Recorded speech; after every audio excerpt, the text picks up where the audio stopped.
Hello and welcome back to the Two Fairs Boxing Show, episode 15. Yeah, whether you're tuning in on YouTube, Facebook, or Spotify, still trying to get the intros of these, to be fair. I think it's because I'm used to just, obviously the Marvel podcast that I do with Caroline, there's always dialogue there and I can speak to somebody. And you do it to yourself just in front of a camera, it's a little bit different. But yeah, hey look. Really good weekend of boxing. Had some upsets. I think I've spilt my tea already. Don't really know how I did that. Yeah, Leigh Wood knocks out Zhu, or Zhu, and they've been changing the name around that. I know obviously that Chinese names work a little bit differently. But yeah, Leigh Wood, absolutely fantastic. You know, a seismic upset really. I don't know many who really picked him to win that fight, myself included, to be completely honest. Yeah, just took the fight to him. Took away all of Zhu's good qualities. Volume punching is what we were really expecting from the from Zhu. And yeah, I think Leigh Wood just put on the performance of his lifetime, really. That partnership with Ben Davison has worked brilliantly. I mean, to go from British champion in his last fight to, you know, I know it's not the WBA Super, but essentially you can class him as a world champion. Fantastic. That's, you know, there's levels to the game of boxing, and Leigh Wood and Ben Davison have just mocked them. Absolutely. Yeah, I thought it was absolutely fantastic. You know, the kind of shot that he catches him in the 12th round to put him down was just, you know, very flash knockdown it seemed at the time, but you can see that Zhu wasn't there because he's been absorbing punches throughout. Thought the jab to the body from Leigh Wood was absolutely fantastic. But yeah, absolutely relentless in the finish of the fight. Leigh Wood just jumped on him, would not give him a moment's rest, and just closed the show. The ref calls a halt to the contest in the final round. And that's how you go and win a world title. I thought that was absolutely fantastic from Leigh Wood, as I keep saying. And yeah, like, I think a lot of people, you know, didn't really give him too much of a chance. He was a huge underdog in the fight. I think Zhu was 1-20 potentially, maybe a little bit less or a little bit shorter. I'm not too sure. But yeah, he's just, you know, gone there and proved everybody wrong. Really good to see it. Obviously, you got Kid Galahad and James Dickens on this weekend, which, you know, I'm pretty sure he's going to be watching with a keen eye, and I'm pretty sure Jazza Dickens is very excited to see that Leigh Wood got the win there as well. Look, I mean, it opens so many doors for Leigh Wood now. Like, he could go on and face the winner of Galahad-Dickens 2 for a sort of like unification in a way. Or you could go and face the winner of Mauricio Lara versus Josh Warrington 2. So 2 really good rematches in the featherweight division.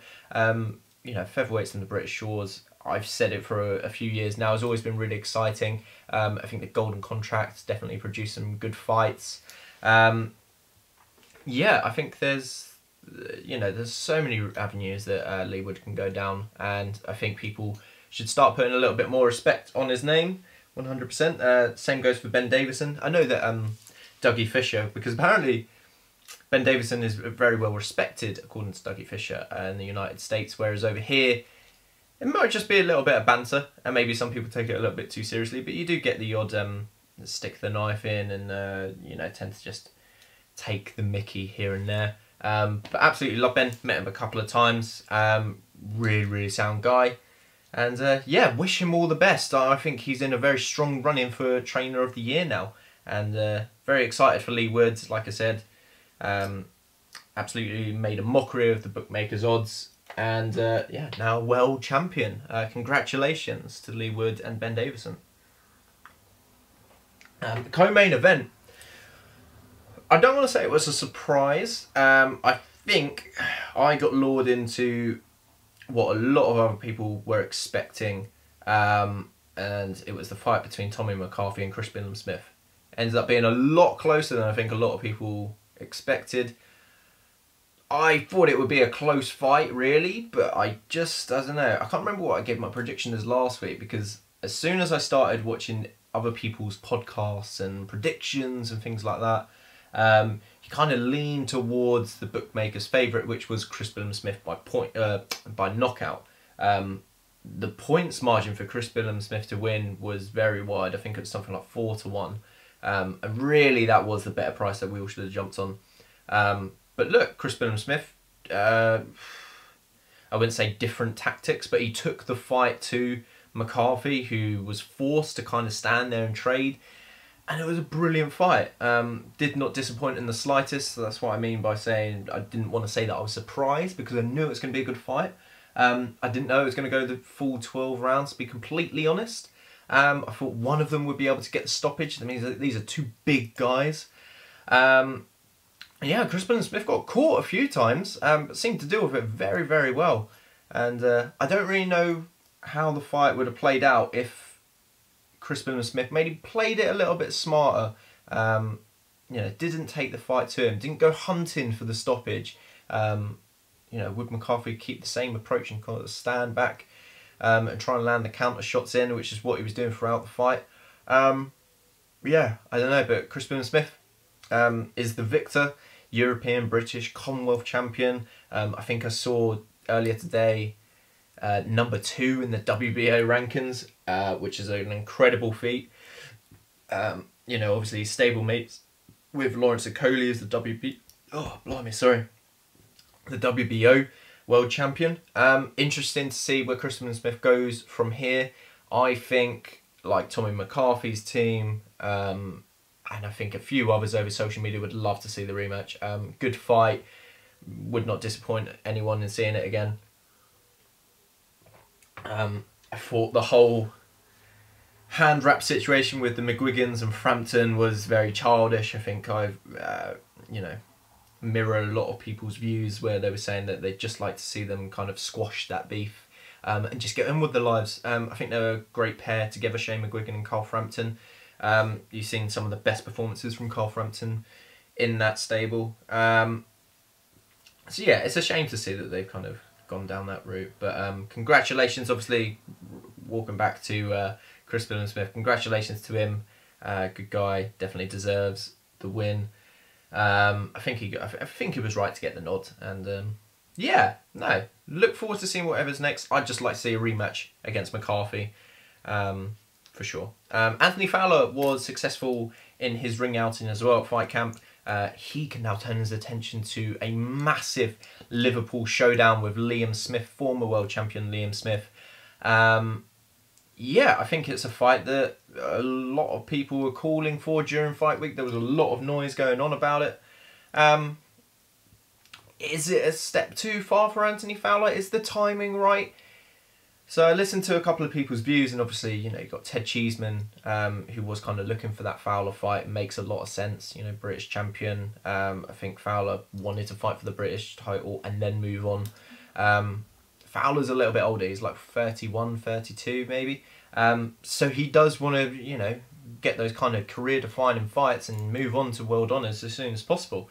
And, you know, the world scene at 154 pounds has been interesting, you know, one of the most deep divisions in the last few years, constantly changing hands with titles.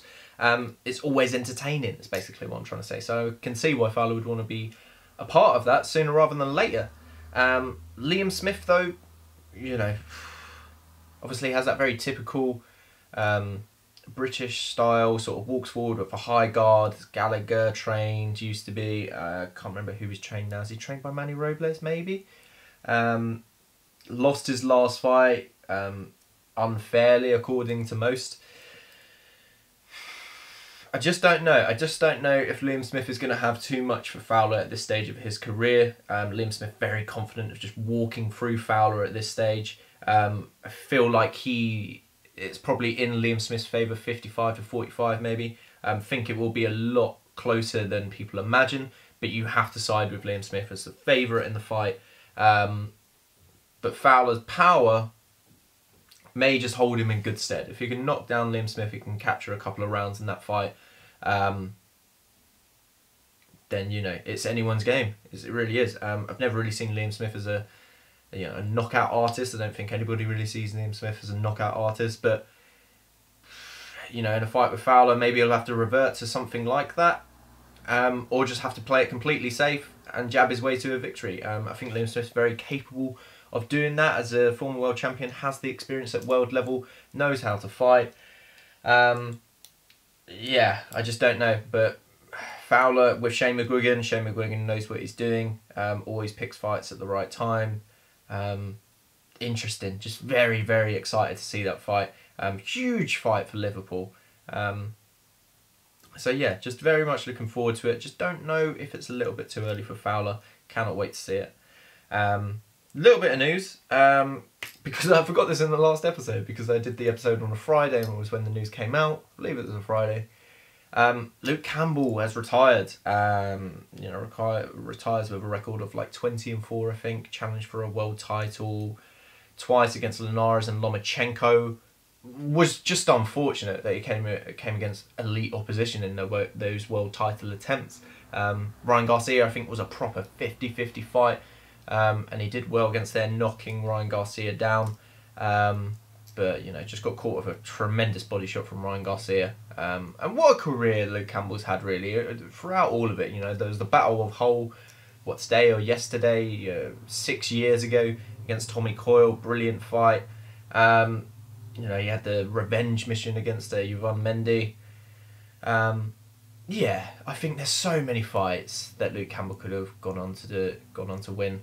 Would have loved to have seen him get that world title shot against Javier Fortuna, which never came to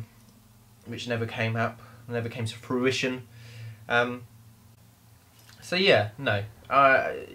The gold medal will always be one of his big highlights of his career, and if he can hold that in very high regard. One of the most talented fighters that I think we've ever had on British shores. And you know, I know he's got a family and he's no spring chicken as much as he does look at it. I always look at him and think he's around my age, but no, I can understand that he wants to, you know, spend some time with the family now and settle down. And no, it's very well deserved. I think he's made some decent money, been in some big fights, been on pay-per-view. So yeah, no. Congratulations on just a brilliant career to Luke Campbell. Would have loved to have seen him capture a world title at some point, but yeah, sometimes that's just the way that the cookie crumbles. But yeah, I wish him all the best in his retirement. Moving on to this weekend's fight between Kid Galahad and Jazza Dickens. Whoa, okay. They fought a very long time ago, so I don't know how much you can really take from their first fight. Both fighters are not completely different, but I think Jazza Dickens specifically has come a very long way since that defeat to Kid Galahad in their first fight. Kid Galahad, you know, one of the most promising talents from the Ingle gym, has had a couple of bits of bad media, I suppose we'll say. Hasn't always been in the best light of media. So I don't know. I think you can kind of expect a much better fight than their first encounter. Can't really remember their first fight, to be perfectly honest. But Jazza Dickens, I thought was absolutely terrific against Ryan Walsh. I picked Ryan Walsh to win that fight. Picked Ryan Walsh to win the entire Golden Contract tournament, to be honest. And yeah, he just seems to be able to nullify a little bit. I'm not too sure what it is. He's just got this extra momentum behind him, which I think is going to make for a very intriguing fight when he takes on Kid Galahad. I think Galahad, you know what you can expect. Kind of switch hitting movement, not really taking the fight to Jazza Dickens like we saw in, was it his last fight? The fight against Claudio Marrero, where he looked very impressive and breaking him down and stopping him. Just different style. I think Jazza Dickens is going to be the more aggressive fighter.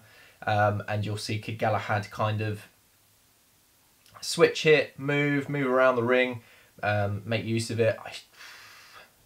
I just think that, you know, at times Jazza Dickens may force it upon Galahad to maybe just bring out a little bit of fire in him. I think Galahad is not going to get away with 12 rounds of just moving around the ring. He's going to have to fight at some point. So I don't expect it to be a complete all-out war, But I do think it'll have its moments, 100%. And I think you'll see Galahad just with that cleaner work, you know, counter punching, switch hitting, just has a beautiful backhand when he gets it right. I think you'll see Galahad maybe just nick it on the scorecards. I think it'll be a close fight, but a clear win for Kid Galahad. And yeah, I think that's about it really on that fight. Just very excited for Fight Camp 2. I think Wardley Webb is another good fight. I think that's the co-main event, right? Fabio Wardley versus Nick Webb.